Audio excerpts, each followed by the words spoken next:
શિક્ષણનો સંગાત કેટલો સરસ શબ્દ છે નહીં? સાંભળવામાં બહુ સરળ લાગે, પણ એનો અર્થ એ બહુ ઊંડો છે. તો ચાલો આજે આપણે આ સંગાતના દરેક પાસાને ખોલીને જોઈએ. અને આ આખી વાત સમજવા માટે આપણી પાસે એક બહુ જ રસપ્રદ વસ્તુ છે, એક સામાન્ય ડાયરીનું પાનું જે એકદમ અસામાન્ય વાર્તા કહે છે. તો જુઓ, આ છે એ પાનું 2022ની ડાયરીનું, હાથથી લખેલું. પહેલી નજરે તો શું લાગે? બસ થોડી તારીખોની એક યાદી. પણ શું ખરેખર આટલું જ છે? મને તો એવું નથી લાગતું. ચાલો ને જરા વધુ ધ્યાનથી જોઈએ. મને પાક્કી ખાતરી છે કે આ સાદા દેખાતા કાગળમાં એક આખી વાર્તા છુપાયેલી છે.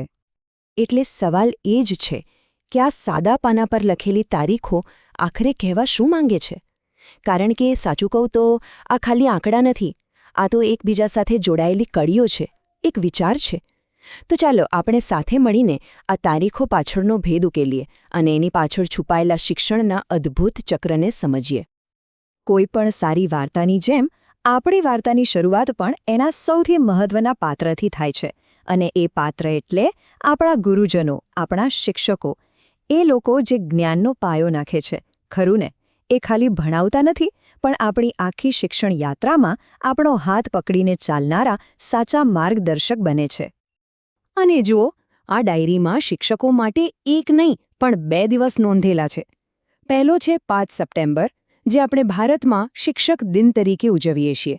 અને બીજો છે 5 ઓક્ટોબર, એટલે કે આંતરરાષ્ટ્રીય શિક્ષક દિન. મતલબ કે ભલે દેશ હોય કે દુનિયા, વાત એક જ છે: જે ગુરુઓ આપણું જીવન ઘડે છે એમનો આભાર માનવો. સારું, તો આપણે ગુરુજનોની વાત કરી, પણ એમના હાથમાં એવા કયા સાધનો છે જેનાથી એ આપણને જ્ઞાન આપે છે? એ જ્ઞાનના દરવાજા કઈ રીતે ખોલે છે? એના માટે 2 મુખ્ય સાધનો છે: સાક્ષરતા અને શિક્ષણ. સમજો ને કે આ જ્ઞાનના તાળા ખોલવાની ચાવીઓ છે. હવે ડાયરીમાં આગળ વધીએ તો આવે છે 8 સપ્ટેમ્બર. આ દિવસ છે આંતરરાષ્ટ્રીય સાક્ષરતા દિવસ. સાક્ષરતા એટલે શું? એ જ્ઞાનની ઇમારતનો પાયો છે, એનું પહેલું પગથિયું. આ દિવસ આપણને યાદ કરાવે છે કે વાંચતા લખતા આવડવું કેટલું જરૂરી છે. એના વગર શિક્ષણની આખી ઇમારત ટકી જ ના શકે. અને પછી આવે છે 11 નવેમ્બર, એટલે કે શિક્ષણ દિન. જુઓ, જો સાક્ષરતા પાયો છે તો શિક્ષણ એ પાયા પર બનેલી આખી ઇમારત છે.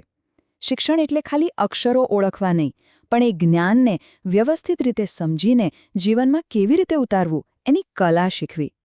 તો અત્યાર સુધીમાં આપણે શું જોયું? આપણે માર્ગદર્શક તરીકે શિક્ષકોની વાત કરી અને સાધન તરીકે સાક્ષરતા અને શિક્ષણની. પણ એક મિનિટ, આ બધું છે કોના માટે? આટલી બધી મહેનતનો મૂળભૂત હેતુ શું છે? વેલ, એ હેતુ છે આવતીકાલના નાગરિકો, એટલે કે આપણા બાળકો. અને આ જ વાત આપણને ડાયરીની છેલ્લી અને કદાચ સૌથી મહત્વની તારીખ પર લઈ જાય છે. એ તારીખ છે 1 જૂન. આ દિવસ એમના નામે છે જે આ આખી વ્યવસ્થાના કેન્દ્રમાં છે, જેમના વગર આ બધું જ અર્થહીન છે: આપણા બાળકો. તો આંતરરાષ્ટ્રીય બાળ દિવસ એ ખાલી એક ઉજવણીનો દિવસ નથી, એ એક રિમાઇન્ડર છે.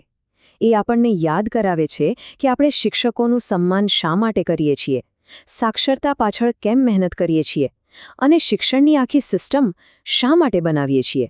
આ બધું જ ફક્ત ને ફક્ત આપણા બાળકોના સારા ભવિષ્ય માટે છે. તો હવે સમય છે આ બધા ટુકડાઓને જોડીને આખી તસવીર જોવાનો. ચાલો જોઈએ કે આ બધી અલગ અલગ લાગતી તારીખો કેવી રીતે એકબીજા સાથે જોડાઈને એક અતૂટ સંબંધ બનાવે છે, જેને જ આપણે કહી શકીએ શિક્ષણનો સંપૂર્ણ સંગાત. જરા ધ્યાનથી જુઓ, 5 સપ્ટેમ્બર અને 5 ઓક્ટોબરે આપણે ગુરુજનોનું સન્માન કરીએ છીએ. પછી 8 સપ્ટેમ્બરે એ ગુરુજનો સાક્ષરતાનો પાયો નાખે છે. 11 નવેમ્બરે એ પાયા પર શિક્ષણની વ્યવસ્થા ઊભી થાય છે. અને આ બધું કોના માટે? 1 જૂને ઉજવાતા બાળકોના ભવિષ્ય માટે. આ કોઈ લિસ્ટ નથી, આ એક આખું ચક્ર છે. એક એવું ચક્ર જે સતત ચાલતું રહે છે.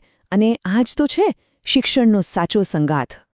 તો અંતે એક વિચારવા જેવો સવાલ: આપણે બધા જ કોઈને કોઈ રીતે આ ચક્રનો એક ભાગ છીએ. વિદ્યાર્થી તરીકે, વાલી તરીકે, શિક્ષક તરીકે કે પછી સમાજના એક સભ્ય તરીકે. તો સવાલ એ છે કે આ શિક્ષણના સંગાથને વધુ મજબૂત બનાવવા માટે આપણી શું ભૂમિકા હોઈ શકે? આપણે સૌ મળીને આ મહાન યજ્ઞમાં આપણું યોગદાન કેવી રીતે આપી શકીએ?